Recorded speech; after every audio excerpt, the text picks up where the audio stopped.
মই আপোনালোকক এটা বস্তু দেখাই দি আছোঁ হা। মই আছোঁ এতিয়া 4th ফ্ল'ৰত। এচিৰ কাম কৰিব আহিছিলোঁ। ইয়াতে এটা পক্ষী দেখিছোঁ। অলপ আগত মুখ মেলি আছিল, এইটো মুখখন মেলি আছে। খানা লাগে, বেচেৰা ভোক লাগিছে, মাকটো নাই।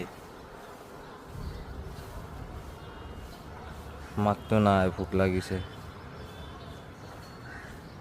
অলপ আগত মুখখন উলিয়াই দিছিলে। ক'ত আছে চা, পাতটো নহ'লে ভালকৈ দেখা পালেই হয়। জুম কৰিম। এটাই আছে। ভোক লাগিছে, মুখখন মেলি আছে।